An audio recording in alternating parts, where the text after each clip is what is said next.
What's up in War Eagle War Report family? You got Ike Jones, and we are back with another Auburn Express morning drop. Today, we are talking about spring camp. It has started, and we'll get our initial reactions. Mike G was present. He's here to tell us all about it. Y'all know how we do right here, War Report style. Let's drop it on him.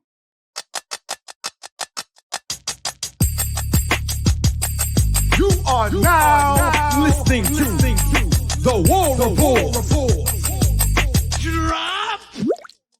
Morning drop. It is Wednesday, February the 28th, and we are here talking a little spring camp for Auburn football. Ike Jones, Mike G in the place to be.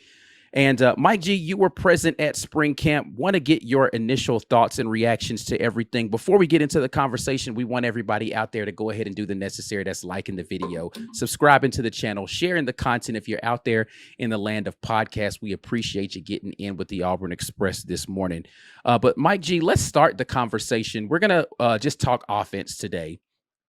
We got time to go in and talk about the defense in camp, but we'll talk offense first and foremost because, let's be fair. That's what everybody really wants to talk about. Yeah. We can talk about defense, but they really want to talk offense, and we'll definitely get into the defense. Let's start with the obvious stuff and the quarterback position. We've been talking quarterback the last couple of days here on the show.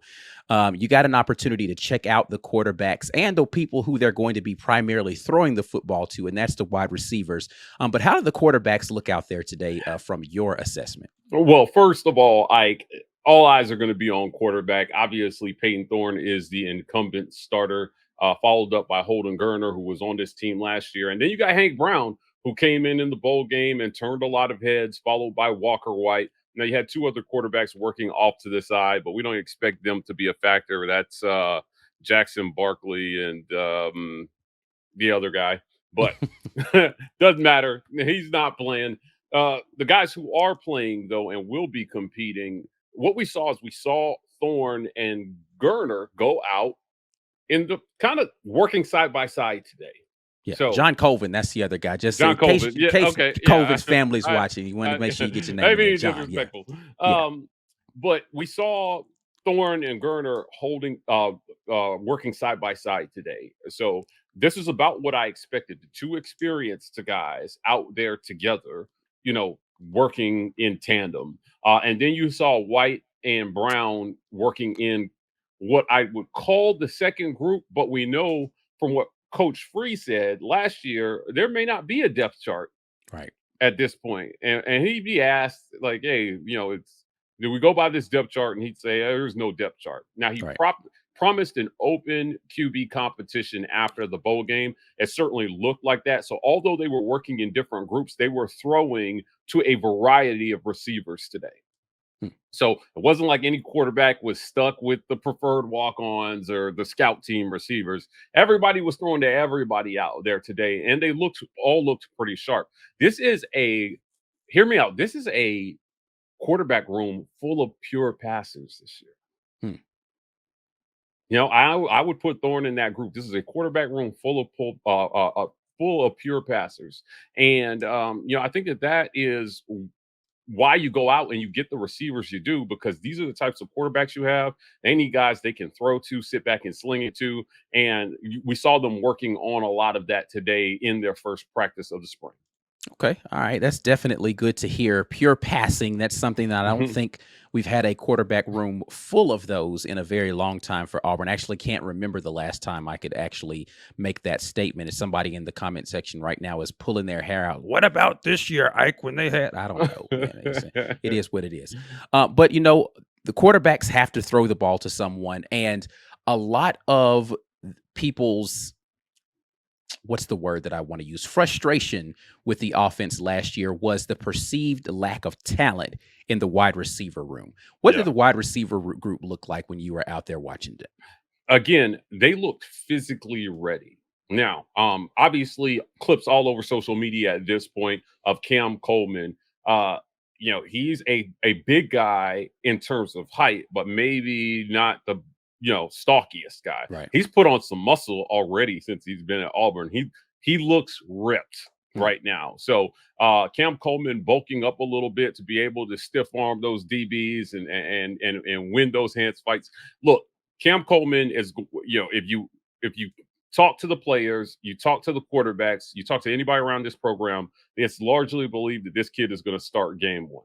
He's that good. Number 5 overall recruit in the country. You don't bring him in to sit, you bring him in to play him. And he looked the part out there today. Now, outside of him, surprise, I think, of the spring will be Robert Lewis, the transfer Mm. from Georgia State. I've heard a lot of buzz about him so far. Go ahead. Yeah, Robert Lewis is, again, an experienced guy at this, in college football that they expect to come in and be kind of a safety net. If you don't have, outside of Coleman, if receiver isn't going good and your incumbents and the young guys aren't stepping up, Robert Lewis is a guy that they're going to look to for some experience to go out there and be able to do some good things. He's fast. His speed, I feel like his speed was underrated coming in, and he surprised his teammates with his speed. Certainly saw a little bit of that out there, just kind of natural speed, Ike, running routes and getting to the ball. So Robert Lewis is a guy.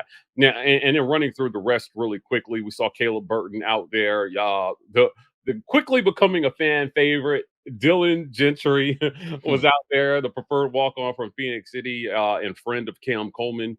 But you look at the rest of this receiver room. Jay Fair looks ready. Coy Moore was out there, kind of going first in front of everybody. Camden Brown, and Bryce Kane is here. Mm-hmm. Right. So Malcolm Simmons, Perry Thompson, not on campus yet. Bryce Kane, Cam Coleman are on campus. Those guys were out there, and they looked good. They looked healthy. Okay, awesome. All right, so let's go and talk about, I think, one of the stronger groups and the folks that have to make sure that they have enough room to operate. And let's talk about the running backs and the offensive line next. The running back room, there are no surprises in this room about what the talent level is. This time, in Coach Hugh Freeze's spring, he will have Jarquez Hunter there. No suspension this year for Jarquez Hunter during the spring camp, nothing to have to worry about with that.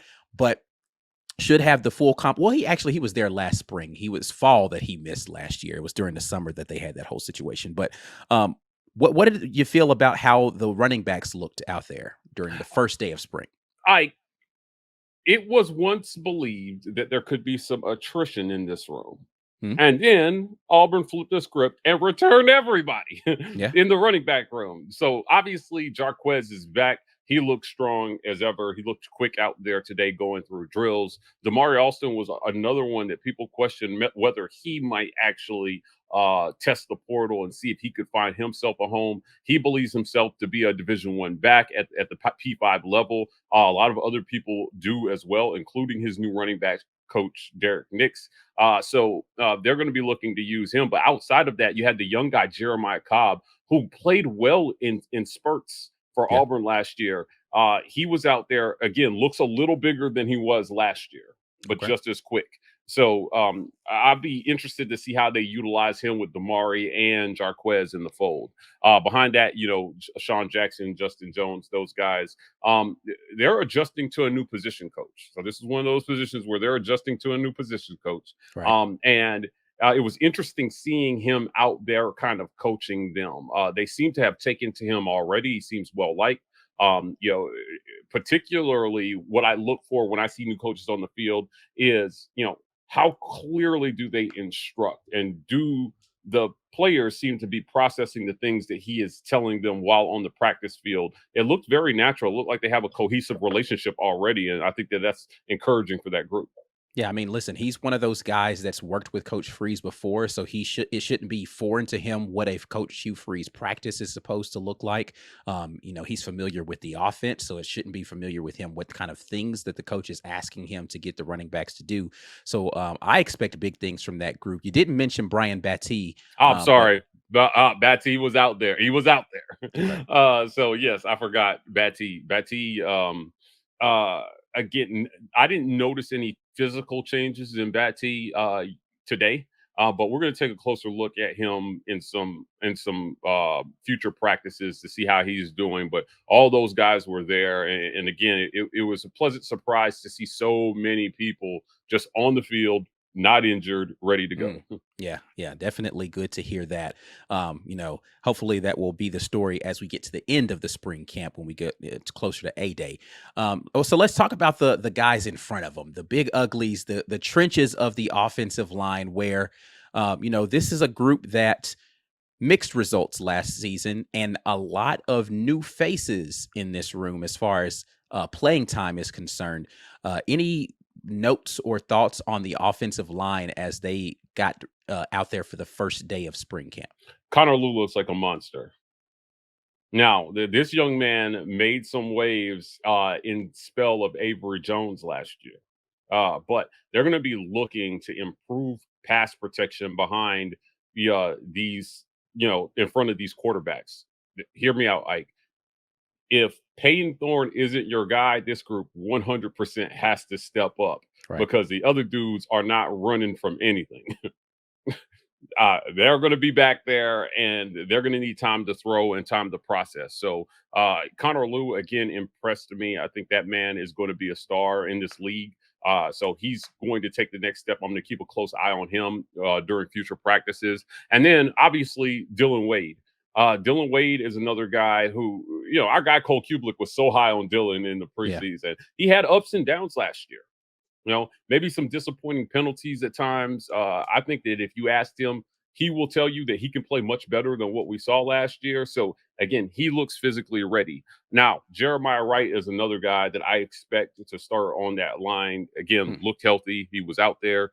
And then you had Xavier Miller as well, too, who was on the field. And, those guys were communicating. They were kind of going through just basic drills while we were at 2-on-1 drills while we were out there today. Now, if you don't know anything about these practices, we get a viewing window of about 20 minutes. They didn't do any team stuff today, so we never saw these position groups work together today. Hopefully next week we'll see a little bit of them working together in a team period. But today we didn't get that. I think they were just running through some things. And again, everybody there looked healthy. I didn't notice any knee braces, nobody looked hobbled.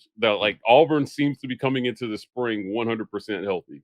That's definitely good to hear. Again, hopefully that continues to be the case as we get through spring and guys aren't dropping like flies out there. There was kind of an issue in the middle portions of spring and getting into that late summer portion where particularly in the wide receiver group, there was a lot of injuries. So hopefully they continue to be okay out there with that stuff. Yeah, Ike, let me add one more thing about this O-line. In a previous morning drop segment, we talked about the percentage of run to pass this year. I think Freeze really wants to even that out. And this group is going to be instrumental in moving that number from a 61% of the time they ran the ball, 39% pass. I think he really would like to get that rush percentage closer to mid 50s. Right. If he can this year, and if Payton Thorne isn't the quarterback, certainly those rush numbers are going to come down quite a bit because the quarterbacks had over 100 rush attempts last year. This O-line is going to be instrumental in making sure that Freeze can take one step closer to the type of offense that he's going to want to run in 2024, which is a good amount of pass attempts, more plays, right? And still maybe even just a little bit more run heavy, but not as much as we've seen the last 2 years here at Auburn and his last year at Liberty when they had the quarterback carousel going. Right. Yeah, absolutely. I think, Coach Freeze, I'm sure when the media gets an opportunity to ask him questions, that'll be something that they'll ask about, kind of what's the plan for utilization of the quarterback run. And, is he going to get closer to the balance that he wants to? And he'll probably say he doesn't have any of those answers, but still people will definitely ask him. All right. Well, we only have one more group that we need to discuss, and that's the tight ends. But before we get into that, we definitely want to get you a word from today's show sponsor, and that's our folks over at MANSCAPED. 2024 is here and in full swing, and that means it's time for a New Year's resolution check-in with our friends at MANSCAPED. It's never too late to level up on your grooming game and keep your bush tame. Manscaped's new Lawnmower 5.0 Ultra is every man's cheat code to look good, feel good, and turn the page on confidence this new year. Whether you're going to trim or going for that clean-shaven look, the trimmer has you covered. Trusted by over 10 million men worldwide, now is your time to get a grip on your grooming with our exclusive offer by going to manscaped.com and using code REPORT for 20% off plus free shipping. The ball has dropped, but don't drop the ball on your balls. That sounds a little painful. I don't know, Manscaped, about dropping the ball on your balls. I get what y'all was going for on that one. But yeah, man, you guys make sure you check out Manscaped, 20% off plus free shipping when you use code rapport. But let's get over into the last position group that we have here, and that's the tight end group. Outside of the running back room, I think most people would agree that the tight end room is probably the most talented top to bottom group, where you feel as if you can rotate a lot of folks out there and still have productivity. Um, Listen, I saw a little social media clip of Rivaldo Fairweather going up there and getting one. This is going to be a group I think that is going to be expected to or be relied on heavily this year for Coach Hugh Freeze. How did the tight ends look out there today?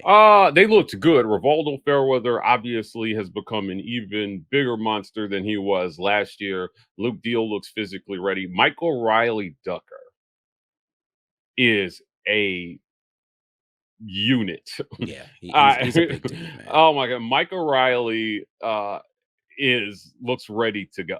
I saw Brendan Fraser out there. Look, if Rico you had Walker, the transfer Rico guy. Walker, that's right. Yeah, Rico Walker was there. If I had to pick they are super talented top to bottom, as you mentioned. But if I had to pick a group that I say, did this group get better? Did they stay the same? This might be a group I put in that super talented, but again, not a lot of changes here outside of the addition of Rico Walker. Now, Luke Deal did not catch a pass in 2023. No, not a single catch, and struggled sometimes in in blocking downfield. So that's where that group needs to get better. And I can tell you, the best blocker in that room is Micah Riley Ducker. So he is actually my pick for top 3 players on offense that can make the biggest move from where he's at into the starting lineup. Michael Riley Ducker. Again, super talented guy. And we saw flashes of this at times. He caught a touchdown pass, like a 40-yard touchdown pass from Robbie last year. Yeah. Again, he can block. Yeah, he's just got experience in front of him. And, they somehow got all these guys to come back. When we had Luke Deal on our fireside, he made it seem like this was going to be his last year of playing college football. Yeah. And suddenly he's back. So, another year in college for him. And but if you're Micah, you've got to be able to overcome the experience in front of you at some point. So again, I love Luke Deal. I think he is your model student athlete, but didn't contribute anything, not a single yard in the pass game last year. It would behoove me that if you're going to take Rivaldo Fairweather out of the game, Michael Riley Ducker has to be the next man up to go in and try to go make plays for you. He's got a great catch radius. He is a tall target. Yeah. He's just as fast as all of them, man. Like, get him on the field in 2024 for these quarterbacks and let them develop some chemistry with him. So I'm looking at Michael Riley Ducker here to make a move in that group. We didn't see a lot from Rico Walker, but again, he looked decent. Again, they were just running through basic drills today. We saw a little bit of pitch and catch between the quarterbacks and the tight ends. So we're going to keep an eye on him to see if he's a guy who might shake up a little bit of that tight end room behind Rivaldo Fairweather.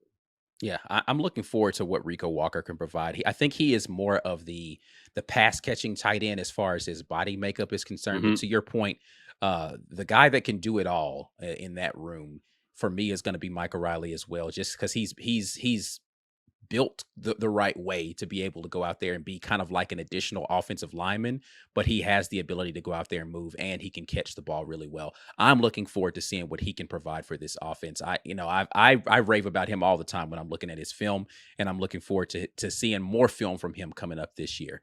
All right. Before we get out of here, any just final thoughts on this spring camp kickoff with the media viewing window?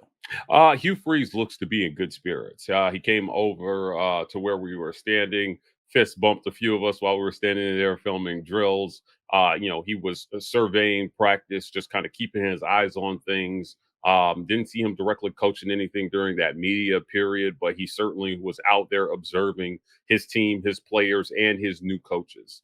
Derek Nix seems to have just jumped right into the fray, man. He looks like he belongs out there, with his coaching staff. So I was encouraged to hear his style of coaching and how he coaches play. It's just very motivating to hear that. And I think that the players are going to really respond to him. I know, Cadillac, those are big shoes to fill. Yeah, absolutely. Those guys really, really like him in that room. And, it's going to be interesting to see how Derek Nix carries on that legacy at running back there with a very, very talented group of backs. So my initial impression is that they're ready, man. They're ready to get in here. They're itching for football right now. I think a lot of them were happy to return to football activities in this way. I know a lot of them told me that privately as well too. So we'll see. Hopefully they can keep everybody healthy through the spring, and we'll see what they can put up on A-Day.